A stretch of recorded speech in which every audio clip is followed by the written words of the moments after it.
அரசியல் கட்சிகள் நாங்கள் இந்த முதலாளித்துவ அரசியல் கட்சிகளுக்குள்ளே புகுந்து சட்டமன்ற உறுப்பினர்களாக நாடாளுமன்ற உறுப்பினர்களாக ஏதாவது ஒரு அதிகாரத்தை பிடித்து பிழைக்க வேண்டும் என்பதற்காக வந்தவர்கள் அல்ல. நாங்கள் இந்த சமூகத்தை தலைகீழாக மாற்றி அமைக்க வந்தவர்கள், புரட்டி போட வந்தவர்கள். இங்கே ஊழலற்ற சாதி பேதமற்ற ஒரு சமத்துவ பூ உலகத்தை படைக்க வந்தவர்கள். 100 ஆண்டுகளில் நீங்கள் எல்லாம் சொல்வதைப் போல நாங்கள் மாநிலத்திலே ஆட்சி அதிகாரத்திலே பெரிய அளவில் இல்லை, மத்தியிலே ஒன்றியத்திலே ஆட்சி அதிகாரத்தில் இல்லை. 100 ஆண்டு காலமாக ஒரு செங்கொடி இயக்கம் இந்த மக்களுக்காக, இந்த மண்ணிற்காக தொடர்ந்து எந்த விதமான சுய லாபமும் இல்லாமல் போராடி கொண்டிருக்கிற ஒரு இயக்கத்தை யாராவது விரல் வெட்டு காட்டுங்கள். ஒரே ஒரு கட்சியை துவங்கி ஒரு தேர்தலிலே தோல்வி அடைந்து விட்டால் அந்த கட்சி காணாமல் போய்விடுகிறது. இரண்டாவது தேர்தலில் என்று சொன்னால் கட்சியை கலைக்கும் நிலைக்கு வந்து விடுகிறார்கள். ஒருவர் இந்த கட்சியிலே பதவி இல்லை என்று சொன்னால் அத்தோடு அவருடைய அரசியல் வாழ்க்கையை முடிந்து போகிறது. ஆனால் அன்பிற்குரியவர்களே, 100 ஆண்டு காலமாக நான் எல்லா இடத்திலையும் ரொம்ப துணிச்சலோடு கேட்பேன், ஒரு பட்டியல் போடுவது வாருங்கள். எங்களிடத்தில் எத்தனை சட்டமன்ற உறுப்பினர்கள் இருக்கிறார்கள், நாடாளுமன்ற உறுப்பினர்கள் இருக்கிறார்கள் என்று சொல்லுவதை விட இந்தியாவிலே இந்த மண்ணையும் மக்களையும் காப்பாற்றுவதற்காக உயிர் நீத்தவர்கள், போராடியவர்கள் என்று பட்டியல் எடுத்தால் எமது சிபிஎம் கட்சியை சார்ந்தவர்கள் தான் இந்த சமரசமில்லாத வர்க்க போராட்டத்தில் மக்களுக்காக போராடி உயிர் நீத்தவர்களுடைய பட்டியலிலே முதலிடத்தை பிடிப்பவர்கள் நாங்கள். இந்த மண்ணுக்காகவும் மக்களுக்காகவும் போராடி சிறை சென்றவர்கள் பட்டியலை ஒன்று எடுங்கள். அந்த சிறை செல்லுகின்ற பட்டியலை எடுத்து பார்த்தால் கம்யூனிஸ்டுகள் 100 ஆண்டுகளில் எல்லா சிறைகளையும் நிறைப்பிரிந்தவர்கள் யார் என்று பார்த்தால் கம்யூனிஸ்டுகள் நாங்கள். 200 ஆண்டு காலம் ஆங்கிலுடைய பிடியிலே சிக்கி தவித்த இந்திய தேசத்தை விடுதலை செய்வதற்காக சமரசமில்லாமல் போராடியவர்கள் யார் என்று ஒரு பட்டியல் எடுத்து பார்த்தால் கம்யூனிஸ்டுகளை தவிர வேறு ஒருவரையும் நீ விரல்விட்டு சொல்ல முடியாது. சாதி ஒழிப்பு களத்திலே இந்த மத ஆதிக்கத்திற்கு எதிராக சமரசமில்லாமல் போராடுகிற ஒரு இயக்கம் என்று பார்த்தால் கம்யூனிஸ்டுகள், அதிலும் குறிப்பாக நக்சல் பாரிகள், விவசாயத்துக்காக, விவசாய கூலி தொழிலாளர்களுக்காக ஆயுதமேந்திய நக்சல் பாரி பாரம்பரியத்தில் வந்தவர்கள் என்பதை நான் பெருமையோடு இந்த நேரத்தில் சுட்டிக்காட்ட விரும்புகிறேன். இந்த திண்டுக்கல் பகுதியில் வேலை செய்யக்கூடிய எங்களுடைய தோழர்கள் எல்லாம், இந்த மாவட்டத்தினுடைய செயலாளர் தோழர் முருகேசன் 50 ஆண்டுகளுக்கு மேலாக செங்கொடியை பிடித்துக் கொண்டு சமரசமில்லாமல் போராடி கொண்டிருக்கிற தோழர் முருகேசன் எந்த பொறுப்பும் வகிக்கவில்லை. தலைமை தாங்கியிருக்கிற மீனாட்சி சுந்தரம் இளமை காலம் தொட்டு இடதுசாரி இயக்கத்தில் நின்று கொண்டு இந்த மக்களுக்காக பணியாற்றி கொண்டிருக்கிறார். அந்த பிள்ளையை சமூகத்திற்காக கொடுத்த அந்த தாய் இங்கே வந்திருக்கிறார். அவருக்கும் என்னுடைய நெஞ்சார்ந்த மனமார்ந்த வாழ்த்துக்களை தெரிவித்துக் கொள்கிறேன். அதே போல ரவி இங்க இருக்கிறார். ரவியினுடைய தந்தை 2வது தலைமுறை, அது 3வது தலைமுறை வருகிறது. அன்பு தோழர் ராஜ் முன்னால் அமர்ந்திருக்கிறார். கம்யூனிஸ்ட் இயக்கத்தில் தன்னை இணைத்துக் கொண்டு போராடிய தோழர் தன் வீட்டிலிருந்து ஒரு பிள்ளையை இடதுசாரி இயக்கத்திற்காக கொடுத்திருக்கிறார். இங்கே வழக்கறிஞராக வந்திருக்கிற எனக்கு முன்னால் உரையாற்றிய ரவிக்குமார் ரொம்ப சிறு வயதிலிருந்தே அப்பா கம்யூனிஸ்டாக இருந்தவர். அந்த பிள்ளையும் சிறு வயதிலிருந்தே இடதுசாரி இயக்கத்தின் பின்னால் வருகிற ஒரு குழந்தை, ஒரு பிள்ளை என்று இப்படி ஒவ்வொருவராக சொல்லலாம். சங்கிலி துவங்கி இருக்கிற எல்லா தோழர்களும் இந்த இயக்கத்திற்காகவும் மண்ணிற்காகவும் மக்களுக்காகவும் போராடக்கூடியவர்கள், போராட வந்தவர்கள். எனவே அவர்களெல்லாம் இணைந்துதான் இந்த திண்டுக்கல் மாவட்டத்தினுடைய மண்ணையும் இயற்கை வளங்களையும் கனிம வளங்களையும் பாதுகாப்பதற்கான போராட்டங்களை முன்னெடுத்திருக்கிறார்கள். இந்த நேரத்திலே எங்கள் தோழர்களுடைய நோக்கத்தை புரிந்து கொண்டு திண்டுக்கல் மாவட்டத்தில் இருக்கிற பழனி மாநகராட்சி, நகராட்சி, இந்த பகுதியில் இருக்கிற அனைத்து தோழர்களும், பொதுமக்களும், விவசாயிகளும் எங்களுடைய தோழர்களுக்கு ஆதரவை தாருங்கள், அவர்களோடு சேர்ந்து நின்னுங்கள் என்று இந்த பொதுக்கூட்டத்தின் வாயிலாக நான் உங்களிடத்திலே ஒரு அறைகூடாக விடுக்கிறேன். அன்பிற்குரிய தோழர்களே, செய்யப்படுகிறது, தோல் தொழில் இருக்கிறது, தோல் உற்பத்தி செய்யப்படுகிறது. இப்படி பல்வேறு விதமான சிறப்பு வாய்ந்த திண்டுக்கல்லை சீர்குலைப்பதற்கு ஒன்றிய அரசு, பிஜேபி அரசு சதி திட்டங்களை கொண்டு வருகிறது. ஒவ்வொரு வகையிலையும் முருகனை தன்வசப்படுத்துவதற்காக அவர்கள் ஒரு முருகனை வைத்திருக்கிறார்கள். அந்த முருகனை வைத்து, எல் முருகனை வைத்து இந்த முருகனை கைப்பற்றி விடலாம் என்று முயற்சி எடுத்தார்கள். அயோத்தியிலே பாபர் மசூதி இடித்துவிட்டு ராமர் கோயில் கட்டி மிகப்பெரிய சதி ஏற்படுத்தியதை போல இங்கே அந்த முருகனை வைத்து இந்த முருகனை கைப்பற்றுவதற்கு, இங்க இருக்கிற பழனி முருகன் பெரிய ரோசக்கார முருகன்றது அவங்களுக்கு தெரியல. இந்த முருகனை அவ்வளவு ஈஸியாக யாரும் கைப்பற்றி விட முடியாது. எனவே அது பழிக்கல. இப்ப நேரா திருப்பரங்குன்றம் போயிட்டாங்க. திருக்கரங்குன்ற மலை முருகன் மலையா சிக்கந்தர் மலையா என்று ஒரு போராட்டம் நடைபெறுகிறது. அங்கிருக்கிற இஸ்லாமியர்களும் இந்துக்களும் ஒன்றாக சேர்ந்து நின்று பிஜேபிக்கு மிகப்பெரிய அடி கொடுத்தார்கள். அதற்கு வலு சேர்க்கிற விதமாக இன்றைக்கு திமுக அரசாங்கம் அந்த சதி திட்டத்தை முறியடித்தது.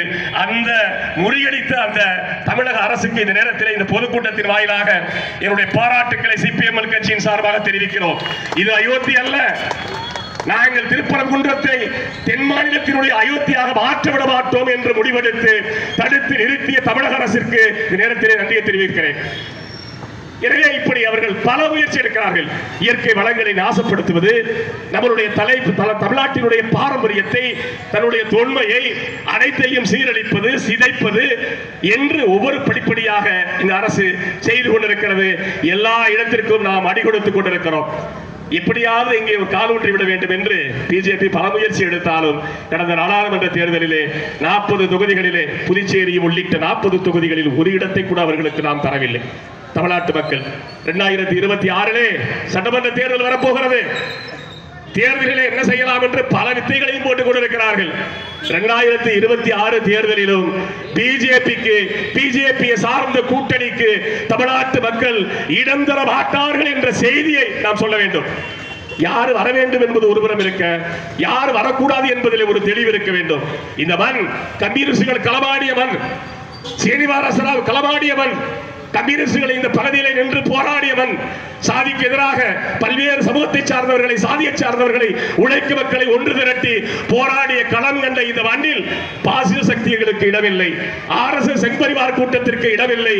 என்ன விடை கொடுத்தேனோ இந்துத்துவ சக்திகளை தமிழ்நாட்டில் காலூன்று விட மாட்டோம் என்று சொல்லுவதற்கான காலம்தான் இது 2026 சட்டமன்ற தேர்தல். நிறைய பேர் கேட்கிறாங்க, சட்டமன்ற தேர்தலை பத்தி நீங்க பேசுறீங்களே, நீங்க திமுக கூட்டணியில இருக்கீங்களா, திமுக கூட்டணியா சேர்ந்திருக்கிறீர்களா என்றெல்லாம் கேள்விகள் வருகிறது.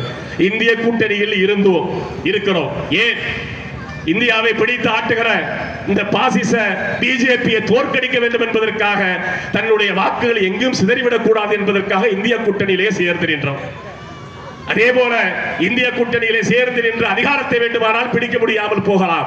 மூன்றாவது முறையாக முதல் முறை 2014 அவர்கள் ஆட்சியை பிடித்தார்கள். ஆனால் இரண்டாவது முறையாக 2009 அவர்கள் மிகப்பெரிய தனிப்பெரும்பான்மையோடு ஆட்சி அதிகாரத்தில் அமர்ந்தார். இப்பொழுது இருக்கிறது மிகப்பெரிய ஒரு தொங்கு நிலையிலே. எங்கேயோ ஒரு இடத்துல நிதிஷ்குமார், சந்திரபாபு நாயுடு காலை வாரினால் முடிஞ்சு போச்சு கதை. எனவே இந்திய நாட்டினுடைய மக்கள் மிகுந்த எச்சரிக்கையோடு பிஜேபியை எச்சரித்து அவர்களுக்கு இந்த அதிகாரத்தை கொடுத்திருக்கிறார்கள். நிச்சயமாக நாம் போராடி தடுத்து நிறுத்தி இருக்கிறோம். அவர்களுடைய பயங்கரவாதத்தை, தீவிரவாதத்தை ஏதோ ஒரு விதத்திலே ஒடுக்குவதற்காக நின்றோம். இன்றைக்கும் கூட தமிழகத்திலே ஒரு விதத்தில் இருக்கிறோம். எந்த அடிப்படையில் என்று சொன்னால், இன்னைக்கு தமிழ்நாட்டிலே திமுக அரசாங்கம் ஆட்சி அதிகாரத்தில் இருக்கிறது.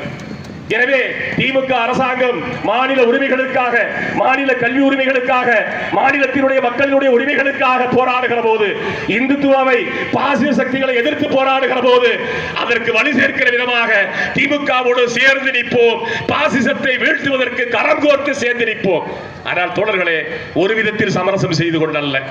தமிழ்நாட்டு உழைக்கும் மக்களுக்கு எதிராக, விவசாயிகளுக்கு எதிராக, இங்க இருக்கிற ஏழை எளிய சாமானிய மக்களுக்கு விரோதமாக திமுக அரசு செயல்பட்டால் முதலில் எதிர்த்து குரல் கொடுக்கிற கட்சியாக சிபிஎம் கட்சி இருக்கும், இருந்திருக்கிறது, வருங்காலங்களிலும் இருக்கும் என்பதை இந்த நேரத்தில் சொல்ல விரும்புகிறேன்.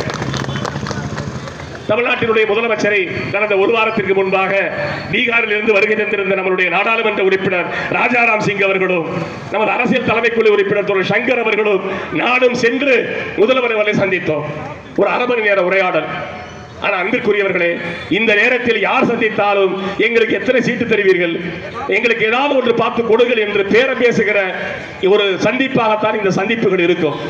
ஆனால் நம்மளுடைய தோழர்கள் முதல்வரோடு சந்தித்து அரை மணி நேர பேச்சுவார்த்தை நடந்த போது நாம் பல விஷயத்தை அவர்களோடு சொன்னோம். பாசிச எதிர்ப்பில் இந்தியா முழுவதும் இருக்கிற இடதுசாரி இயக்கங்களில் முதன்மையான கட்சியாக நாங்கள் நின்று கொண்டிருக்கிறோம். சமரசமே இல்லாமல் போராடுகிற கட்சியாக. திருப்பரங்குன்றத்திலே இந்த இந்துத்துவ சக்திகளினுடைய சதி திட்டத்தை முறியடித்து உங்களை மனதார பாராட்டுகிறோம். பீகாரிலே சென்று எஸ்ஐஆர் எதிர்ப்பு போராட்டம் நடந்த போது எங்களுடைய பொதுச் செயலாளரை நீங்கள் சந்தித்து அவரோடு உரையாடினீர்கள், பேசினீர்கள். எனவே அந்த எதிர்ப்பு போராட்டத்தில் நீங்களும் கலந்து கொண்டீர்கள். அதற்காக உங்களை நாங்கள் பாராட்டுகிறோம். இதெல்லாம் சொல்லிவிட்டு போக்குவரத்து தொழிலாளர்கள் போராட்டம் ஒரு பக்கம் நடந்து கொண்டிருக்கிறது, செவிலியர்களுடைய போராட்டம் ஒரு புறத்தில் நடந்து கொண்டிருக்கிறது, சென்னை மாநகராட்சியிலே வேலை செய்து கொண்டிருக்கிற, சென்னை நகரத்தையே தூய்மையாக வைத்திருக்கிற எங்களுடைய எங்களுடைய தூய்மை பணியாளர்களுடைய போராட்டம் 150 நாட்களாக சென்னை மாநகரத்தில் நடந்து கொண்டிருக்கிறது. வேற ஒன்றும் கேட்கவில்லை. நான் மாநகராட்சியினுடைய ஊழியராக பணி செய்தேன். நான் சென்னை பூர்வீக குடி, சென்னையிலே வாழ்ந்தவர்கள், சென்னையில் இருப்பவர்கள். இந்த சென்னையினுடைய மாநகரத்தில் வேலை செய்கிறார், சென்னை மாநகராட்சியின் ஊழியராக பணி செய்வதற்கு வாய்ப்பு கொடுங்கள் என்று கேட்டு எங்களுடைய பெண்கள் தொடர்ந்து 150 நாட்களாக போராடுகிறார்கள். ரிப்பன் முன்னாடி கொட்டுகிற இந்த மழையிலும் வெயிலிலும் போராட்டங்கள் நடத்தினோம். காவல்துறை வைத்து ஒடுக்கினீர்கள். அதற்கு பிறகு அவர்களே மெரினா கடற்கரையிலே கடலுக்குள் சென்று போராட்டம் நடத்தினார்கள். வீடுகளிலே உண்ணாவிரத போராட்டம். இன்றைக்கும் சென்னையில் இருக்கிற நமது அலுவலகத்திலே பெண்கள் பட்டினி போராட்டத்தை தொடர்ந்து கொண்டிருக்கிறார்கள். எனவே இந்த அரசாங்கம் உடனடியாக தலையீடு செய்து தூய்மை பணியாளர்களுடைய கோரிக்கையை நிறைவேற்ற வேண்டும் என்ற கோரிக்கையை பேசுவதற்காகத்தான் முதல்வரை சந்தித்தோம். இதை வலியுறுத்தினோம் என்பதை உங்களிடத்தில் நான் பெருமையாக சொல்ல விரும்புகிறேன். திமுகவோடு சேர்ந்து நிற்போம். எதற்காக? பாசிசத்தை எதிர்க்க, மோடியை எதிர்க்க, RSS எதிர்க்க, தமிழ்நாட்டில் கையுள்ள காலுள்ள விடாமல் அவர்களை தடுப்பதற்காக, தமிழ்நாட்டு மக்களை காக்க, தமிழ்நாட்டினுடைய இயற்கை வளங்களை பாதுகாக்க, முடி உரிமையை, மண் உரிமையை பாதுகாக்க உங்களோடு சேர்ந்து நிற்போம். நீங்களே தமிழ்நாட்டினுடைய எளியவர்களுக்காக, விவசாயிகளுக்காக போராடுகிற இந்த தூய்மை பணியாளர்களுக்காக, செவிலியர்களுக்காக எதிராக என்றால் உங்களுக்கு எதிராக நாங்கள் எங்களுடைய போராட்டத்தை முன்னெடுப்போம் என்று இன்றைக்கும் நாங்கள் சொல்லுகிறோம். ஆனால் எங்கள் சீட்டுக்காகவும் ஓட்டுக்காகவும் சமரம் செய்து கொள்பவர்கள் அல்ல. இதை பீகாரில் நீங்கள் பார்த்திருக்கலாம். பீகாரிலே லல்லு பிரசாத் யாதவ், RJD, ராஷ்டிரிய ஜனதா தளம் கட்சி, அவரோடு கூட்டி சேர்ந்து ஒன்றாக நின்றோம். அவர்களோடு சமரசம் இல்லாமல் அவர்களிடத்திலே போராடி கொண்டிருக்கிறோம். ஆனால் அவர்களுக்கும் நமக்கும் கடந்த காலத்தில் நடந்த யுத்தம் அனைவருக்குமே நன்றாக தெரியும். ஆனால் இன்றைக்கு BJP எதிர்ப்புக்காக ஒன்றாக சேர்ந்திருக்கிறோம். ஆனால் அந்த RJD சொல்லுகிறது CPM கட்சியை